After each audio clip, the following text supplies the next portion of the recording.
का एक बार फिर स्वागत है अपने यूट्यूब चैनल पर। तो आज की वीडियो में हम चर्चा करेंगे पीएचडी के संबंध में। जैसा कि आप देख पा रहे होंगे कि स्क्रीन पर हमारा एक नोटिस देखने को मिल रहा है, पेपर की कटिंग है। तो इसमें देखिए पुनर्वास विश्वविद्यालय से पीएचडी की सीटें देखने को मिली हैं। कितनी सीटें हैं? 250 सीटें हैं। इस पर आपके आवेदन मांगे गए हैं। तो जान लेते हैं कि डॉक्टर शकुंतला मिश्रा राष्ट्रीय पुनर्वास विश्वविद्यालय ने पीएचडी की 250 सीटों पर प्रवेश के लिए आवेदन मांगे हैं।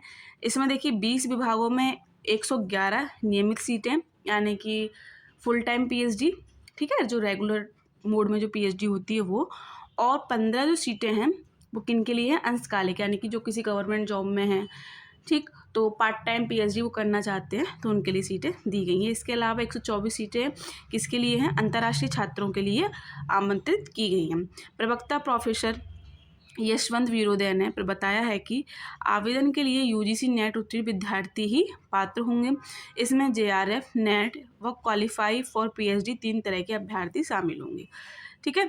इसके बाद विश्वविद्यालय में साक्षात्कार होगा और फाइनल मेरिट के आधार पर अभ्यर्थी प्रवेश पा सकेंगे। आपका जो पीएचडी का जो प्रोसीजर है उसमें क्या है, कोई एंट्रेंस नहीं होना है आपका, डायरेक्ट आपका इंटरव्यू होगा। अंतर्राष्ट्रीय विद्यार्थियों के लिए आवेदन शुल्क 2,500 रुपये है। वहीं सामान्य विद्यार्थियों के लिए यह शुल्क 1,000 है और पीएच कैटेगरी के स्टूडेंट के लिए कितना है? 500 रुपये रहेगा।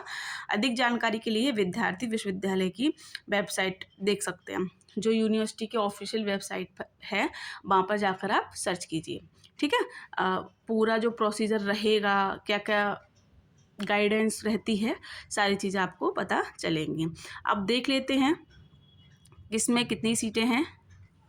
तो फाइन आर्ट में देखेंगे कि फुल टाइम और पार्ट टाइम में कोई सीट नहीं है, पर विदेशी छात्रों के लिए 4 सीट हैं।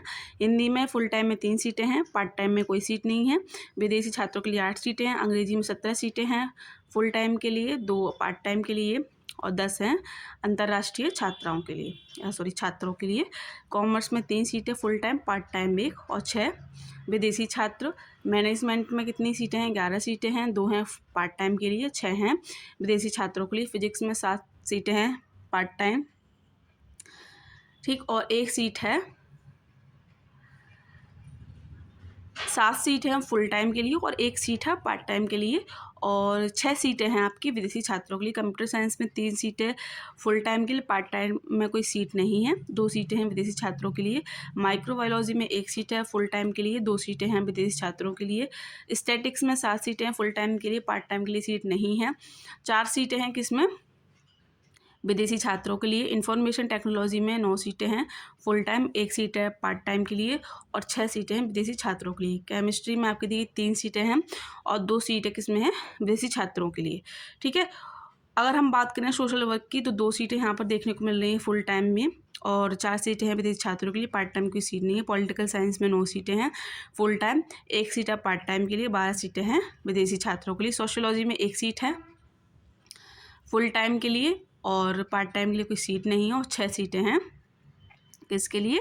जो विदेशी छात्र हैं उनके लिए। इकोनॉमिक्स में 8 सीटें फुल टाइम, 2 सीटें हैं पार्ट टाइम के लिए, 8 सीटें हैं विदेशी छात्रों के लिए। हिस्ट्री में 4 सीटें हैं फुल टाइम, 1 सीट है पार्ट टाइम के लिए और 12 सीटें हैं विदेशी छात्रों के लिए। लॉ में 2 सीटें हैं फुल टाइम के लिए और 1 पार्ट टाइम के लिए और विदेशी छात्रों के लिए यहाँ पर कोई सीट नहीं है। यहाँ पर देखिए लॉ में कोई सीट नहीं है, हिस्ट्री में 1 सीट है पार्ट टाइम के लिए, ठीक है। इसके साथ अगर हम देखेंगे विजुअल इम्पेयरमेंट की, तो उसमें देखिए 6 सीटें हैं फुल टाइम के लिए, 2 सीटें पार्ट टाइम के लिए। विदेशी छात्रों के लिए कितनी है? 8 सीटें हैं, ठीक है। तो आपको अपने सब्जेक्ट के हिसाब से देख लेनी है कि आपके सब्जेक्ट में कितनी सीटें हैं। आप पूरा विवरण देख रहे होंगे तो यहाँ पर देखिए जो अंतर्राष्ट्रीय छात्र हैं उनके लिए आवेदन या फिर कह लें उनके लिए सीटें ज़्यादा हैं, 124 सीटें हैं और फुल टाइम के लिए मात्र 111 और 15 हैं किनके लिए? पार्ट टाइम पीएचडी के लिए। तो अपने सब्जेक्ट के हिसाब से सीटें देख लेनी है और यदि आपको इस विश्वविद्यालय से पीएचडी करनी है तो आप आवेदन कर सकते हैं, ठीक है। कब तक आपको आवेदन करने हैं वो भी आपको ध्यान रखना है कि 13 अप्रैल तक आप आवेदन कर सकेंगे, ठीक है। तो ये इन्फॉर्मेशन थी जो आपको देनी थी। तो आज की वीडियो में इतना ही। ऐसे ही बने रहिए अपने चैनल के साथ। बहुत बहुत धन्यवाद।